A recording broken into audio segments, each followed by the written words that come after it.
저기 촛불 집회나 또는 다른 집회를 보니까 그 연설하신 분 내지는 발언하시는 분들이 스마트폰을 내놓고 싹싹 올려가면서 이렇게 멋있게 간지나게 발언을 하시던데, 저는 스마트폰이 없어서 종이로 발언할 내용들을 적어봤습니다. 사실 그 지난 그 8월 17일 날 교육부에서 2022 대입정책 개편안 확정을 좀 줬습니다. 현 정부는 더 이상 교육정책과 관련해서 그 외의 결정을 하지 않기로 작정을 했습니다. 앞으로 사실은 유치원의 그 영어 방과후 교실 또 결정을 해야 되지만 수기제, 시민 수기제로 다 넘겨버렸고, 그리고 또 다른 고교 학점제와 관련된 공약들도 2025년으로 현 정부에서 결정하지 않기로 다 미뤘습니다. 그런 상황에서 이미 다 늦었는데, 이미 다 끝났는데 너네들은 왜 뒤늦게 이렇게 거리에 뛰쳐나오는 거냐, 이렇게 반문할 수도 있습니다. 이미 다 끝난 일인데 새삼스럽게 우리가 촛불을 들고 거리에 나온 것은 문재인 대통령이 벌인 교육 공약이 우리 아이들에게 너무 중요한 보석과 같은 것인데 그것을 잃어버렸기 때문입니다. 중요한 것, 소중한 것을 잃어버린 사람들은 어차피 잃어버린 것 할 수 없지라고 생각하기 전에 그것을 찾기 위해서 방 구석구석을 뒤집니다. 거리를 뛰쳐나가서 자기가 어디에서 흘렸는지 그것을 찾기 위해서 그렇게 노력을 하고, 또 그것을 자기가 잃어버렸으면 잃어버린 것 때문에 스스로를 괴롭히고 안타까이 여기는 수많은 시간을 다 거친 후에 새 길을 찾기 위해서 나서는 것입니다. 우리는 애통해한 적이 없습니다. 그것 때문에 아파하지 않고 충분하게 괴로워하지 않고 정부가 권력이 결정한 것을 그대로 수용할 수는 없는 일입니다. 그렇지 않습니까? 그래서 우리가 이렇게 거리에 나왔습니다. 사실은 이 운동을 함께 시작한 단체 중에서 저희 사교육 걱정 없는 세상, 저희가 이 운동을 시작할 때 2008년에 저희는 사교육 걱정 없는 세상의 목표를 다음과 같이 정했습니다. 입시 경쟁으로 죽어가는 아이들이 한 해 200명, 300명 되는 이 세상에서 입시 경쟁으로 죽어가는 아이들이 한 명도 없는 세상, 사교육비를 부모들이 1인당 25만 원, 26만 원 쓰고 있는 세상에서 우리 부모들이 단돈 사교육비 만 원도 쓸 필요가 없는 세상을 우리 세대의 부모들의 손으로 만들어서 우리 자녀들에게 유산으로 물려주는 것을 목표로 하는 운동이었습니다. 많은 사람들이 이 운동 시작할 때 사람들이 말렸습니다. 그것은 허황된 목표이고 실현 불가능한 목표이고 그것은 가능하지 않은 미션이라고 말했습니다. 비현실적이라고 말했습니다. 그러나 여러분, 무엇이 비현실적이란 말입니까?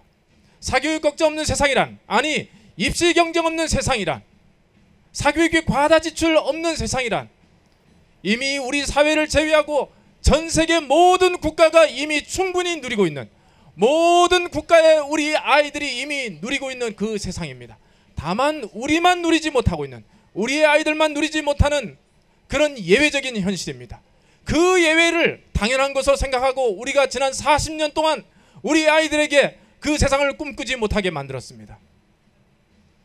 그래서 우리는 이 운동 더 이상 꿈꿀 수 없다고 생각하고 자포자기하는 그런 국민들에게 이것은 현실적인 목표다. 이미 세계 모든 아이들에게 누리고 있는 이 세상을 우리 아이들에게 물려주고 넘겨줘야겠다. 그런 현실적인 목표를 갖고 우리가 이 운동을 시작했습니다.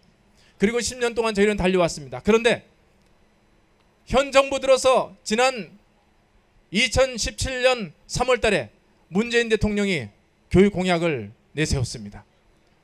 촛불의 함성으로 만들어진 촛불 정부에서 온 국민들의 희망을 안고 새로운 시대를 만들겠다는 촛불 정부가 들어섰을 때 우리는 너무너무 환영했습니다. 그러나 교육단체들, 우리 학부모들, 우리 교사들은 촛불 정부를 환영한 또 다른 이유가 있었습니다. 그것은 바로 우리가 그토록 염원했던 꿈, 그것을 문재인 대통령의 교육 공약이 실현해 줄 것이라는 믿음과 그리고 기대 때문이었습니다. 실제로 어떻습니까? 수능 절대평가 도입하겠다고 했습니다. 우리 아이들에게 그래서 경쟁 없는 세상을 만들어주기 위한 첫발을 내딛겠다고 했습니다. 그리고 학교 교실을 혁신해서 모든 학교를 전부 다 혁신 학교로 만들겠다고 그렇게 공약을 했습니다. 뿐만 아닙니다. 고교 학점제 도입하겠다고 했습니다. 뿐만 아닙니다. 중학교 학생들을 입시 경쟁의 포로로 만드는 지금의 서열화된 고교 체제 바꿔서 외고 자사고를 일반고로 바꾸겠다고 했습니다. 그것뿐만 아닙니다. 채용시장에서 출신 학교로 우리 아이들을 가려내는 그런 방식의 억울함을 반복하지 않도록 하기 위해서 법률을 개정하겠다고 했습니다. 대학 체제를 지금 국공립 통합 네트워크로 만들어서 학생들을 이제는 공동으로 선발하는 방식으로 만들겠고, 그리고 부실 사립대를 공영형 사립대학으로 만들어서 그것을 국립대학과 같이 네트워크를 만들어서 우리 아이들에게 새로운 대학 체제를 만들어 주겠다고 했습니다. 그러니 이것은 우리가 그토록 여망했던 10년의 목표, 그것을 달성할 수 있는 정말 좋은 절호의 기회라고 생각하고 문재인 정부, 촛불 정부를 저희는 환영했습니다. 그렇지 않습니까? 그런데 왜 정부가 지난 8월 17일 날 물러섰습니까? 그렇게 귀한 교육 공약을 왜 포기했습니까? 그것은 다수의 국민들이 원했기 때문입니다. 지금의 촛불 정부가 다수의 촛불 시민들의 목소리라고 생각해서 수능 정시 확대하고 상대평가 정책을 고수하겠다고 그렇게 결정한 것입니다. 그런데 왜 국민들이 그런 결정을, 그런 요구를 했는 줄 아십니까? 지난 10년 동안 MB정부, 박근혜 정부 10년의 적폐를 경험하면서 우리 국민들 속에 뼛속 깊이 사무치게 된 억울함이 있었습니다. 그것은 우리 아이들이 살아갈 세상, 우리 아이들이 진출할 취업의 영역에서 정규직과 비정규직이 나뉘어지고, 그리고 우리 아이가 비정규직에 대해서 루저가 되면 국가가 돌아보지 않냐고, 정부가 돌아보지 않고 정치가 돌아보지 않는다는 그 현실 때문에 우리 아이들을 루저로 만들어서는 안 된다. 어떻게든 비정규직으로 들어가야 된다. 그렇게 생각을 하면서 그렇게 발버둥쳤던 것입니다. 그런데 가만히 보니까 권력이, 그런데 가만히 보니 정치 세력이, 가지고 있는 사람들이 뒷문으로 돌아서서 경쟁하지 않고 올라갈 수 있는 엘리베이터를 다 타고 올라가는 것을 지난 10년 동안 눈으로 똑똑히 쳐다본 것입니다. 그것을 본 것입니다. 그래서 국민들은 다 필요 없어. 어차피 피할 수 없는 경쟁이라면 공정한 경쟁이 최고야. 몰래 뒷문으로 가는 엘리베이터, 에스컬레이터 다 없애버려. 그렇게 요구했던 것입니다. 정당한 요구입니다. 그리고 교육을 받습니다. 교육에서 대학 입시를 받더니 그 대학 입시에서 학종이라고 그렇게 강조했던 내신 전형에서 비교과 영역, 너무나 아이들이 고통스럽게 준비 부담을 해야 되고, 또 뿐만 아니라 소위 금수저 전형에게 유리한 다양한 방식의 비교과 영역들이 버젓이 있으면서 그것을 보고 야, 이것도 마찬가지 에스컬레이터다, 엘리베이터다, 그렇게 생각하고 반발하기 시작했던 것입니다. 국민들의 요구는 설득력 있는, 국민들은 10년 동안 뼈아프게 자기가 경험했던 것을 그렇게 외치기 시작한 것입니다. 그것이 바로 수능 정시 확대, 그리고 절대평가 반대인 것입니다. 처방은 옳지 않지만 국민들의 그 울분은 이해할 만한 부분이 분명히 있었습니다. 그러므로 정부가 할 일은 무엇입니까? 우리 사회를 공정하게 만드는 것입니다. 특권층이 혜택을 누리는 그런 방식이 없어야 되는 것입니다. 비정규직과 정규직의 차별을 해소하는 것입니다. 모든 사람들이 평등하게 살 수 있는 구조와 정책을 만들어 버리는 것입니다. 그리고 대학 입시에서 학종 전형에서 비교과 내신, 금수 전형에게 소위 유리하다는, 그리고 학생들 대부분들을 준비 부담으로 빠지게 만드는 그 고통스러운 비교과 영역을 철저하게 혁파하는 것이 국가의 역할이었습니다. 그러나 국가는 그 역할을 하지 않고 그 모든 잘못된 것들을 그대로 방치하면서 국민들의 수능 정시 확대, 그것을 그대로 수용해버렸습니다. 정부는 왜 존재하는 것입니까? 국민들은 자기 자식의 이해관계에 사로잡혀서 어떤 요구를 할지라도 모든 국민들의 이해관계를 다 고려하고 국가정책에 나갈 길을 고려하고 정책과 정책의 연결고리 촘촘하게 다 보고 그 가운데서 바른 결정을 해야 되는 것입니다. 국민들이 2차 함수를 풀라고 요구할 때 그 1차 함수를 풀라고 하는 요구를 다 이해하면서, 그러나 실제로는 2차, 3차 함수로 고차 방식으로 풀어야 될 교육정책에 대해서는 그렇게 중심을 잡고 그 방정식을 그렇게 풀어야 되는 것이 옳습니다. 그러나 정부는 그 결정을 하지 않고 국민들이 하자는 대로 그렇게 수능 정시 확대, 30% 비율 확대, 그렇게 결정하고 말았습니다. 그 결과로 찾아온, 그리고 찾아올 미래가 무엇입니까? 그렇게 돼서 국민들은 30%로 만족합니까? 50%, 80%, 100%를 요구하는 국민들, 그리고 일부 정치인들은 그것에 편승해서 진보 정치인이라고 말하는 사람들조차도 90% 이상 수능을 상위권 대학들은 적용해야 된다고 얘기하고 있습니다. 여러분, 수능 90%, 100% 그렇게 정시 확대를 주장하면 무슨 일이 발생하게 됩니까? 그로 인해서 학교 교실은 어떻게 됩니까? 모두가 다 수능 중심으로 다 교육이 바뀌어지게 되어 있습니다.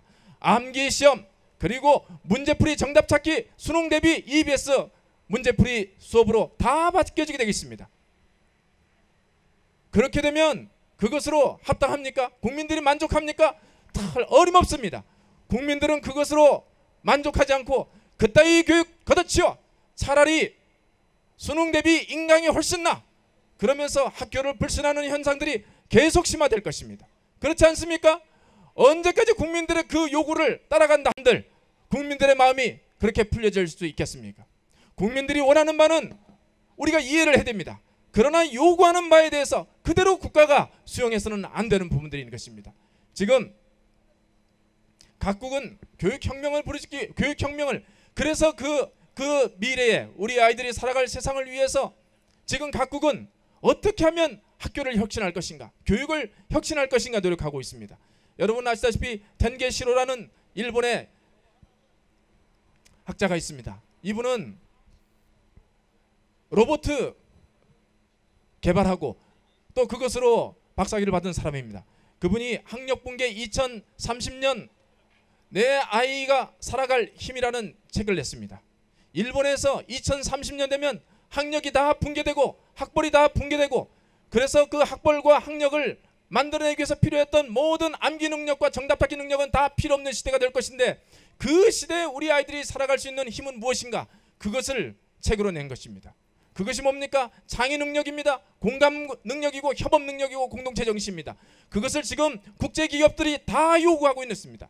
외국계 다른 기업들과 경쟁하기 위해서 회사 내에서 직원들은 철저하게 경쟁하는 것이 아니라 철저하게 협업함으로, 그렇게 내 지식과 나의 지식을 함께 통합해서 새로운 지식을 만들어내고, 그렇게 해서 다른 기업들하고 경쟁하는 것이 우리 기업의 살리라 생각해서 절대평가를 주장하고 협업을 주장하고 함께하는 협동을 굉장히 강조하는 시대로 지금 전환되고 있습니다. 그 시대에 우리 아이들이 살아갈 것입니다. 지금 2030년이라니까 한가한 것이라고 생각합니까? 지금 2018년입니다. 지금 중학교 1학년, 중학교 3학년 아이들이 한치의 실수도 없이, 인생의 시행착오도 없이 고등학교 졸업하고 대학 졸업하고 군대 갔다 와서 기업에 들어가는 시간이 2030년입니다. 그 시대에는 미래 일이 아니라 한국 사회, 지금 우리 중학교 3학년 중학생들이 지금 직면하고 있는 오늘의 문제입니다. 오늘의 필요한 능력, 그 능력을 키워주기 위해서 우리 교실이 혁명돼야 될 것입니다. 혁신돼야 될 것입니다. 그러나 국가는 수능 중심의 체제로 모든 것을 바꾸겠다고 하고 지금 우리 아이들을 다 퇴보의 길로 빠뜨리고 있습니다. 그래서 우리는 이렇게 하면 안 되겠다 생각을 하고, 일부 국민들이 주장하더라도 그것을 이해하고 그것을 푸는 방식은 사회의 평등 구조를 만드는 것들과, 그리고 지극한 임금격차를 해소하는 것과 출신학교 차별 금지법을 제정해서 채용시장에서 그것을 바로잡는 일들을 해야겠다, 그렇게 생각하는 것입니다. 그리고 또 학종의 문제를 개선하는 일들과 고교체제를 해소하는 일들과 이런 방식으로 풀어가면 국민들이 가졌던 마음속의 울분은 해소될 것입니다. 많은 국민들이 지금 주장하는 시대적 화두가 공정한 경쟁입니다. 여러분, 그런데 공정한 경쟁이라는 게 도대체 무엇입니까? 경쟁에서 살아남는 사람 10% 살리고 나머지 90% 버리자는 얘기입니다. 지금 출산 인구가 작년에 35만 명이 되었습니다. 그래서 이렇게 되면 나라 망하겠다고 해서 어느 정당에서는 출산주도 성장이라는 해괴한 정책까지 내놨습니다.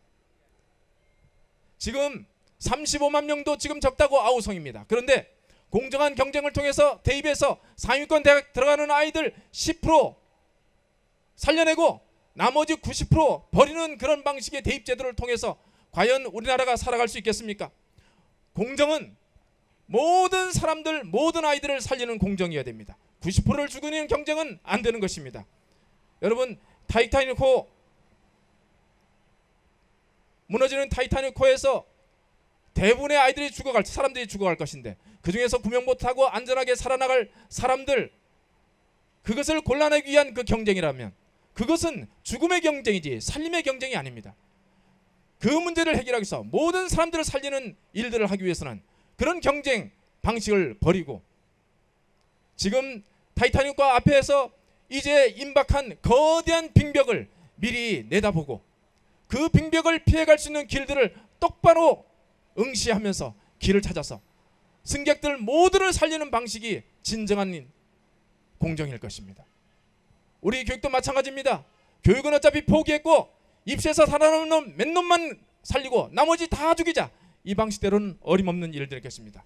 그래서 우리는 이 방식을 버리고 모든 아이들을 살리는 교육, 모든 아이들이 배움의 기쁨을 회복하는 교육, 모든 아이들이 입시 경쟁의 고통에서 회복되는 교육, 모든 아이들을 자유인으로 만드는 교육, 그 방식들을 이제 우리는 꿈꾸면서 그것이 문재인 대통령의 교육공약 속에 담겨져 있으므로 그 공약을 살려내라는 그 요구를 우리가 외치기 위해서 이 자리에 나왔습니다. 그렇지 않습니까? 앞으로 우리는 이 공약이 다시 회복될 때까지 끝까지 일할 것입니다. 우리는 오늘 광장에서 앞으로 11월 3일까지 우리가 일할 것이지만 그것으로 끝나는 것이 아니고 지치지 않고 계속 일할 것입니다. 계속 외칠 것입니다. 함께 이 외침에 여러분 같이 동참하시고 문재인 대통령이 반드시 이 소리를 듣고 자기의 공약을 회복할 수 있는 그날까지 함께 일했으면 좋겠습니다. 감사합니다.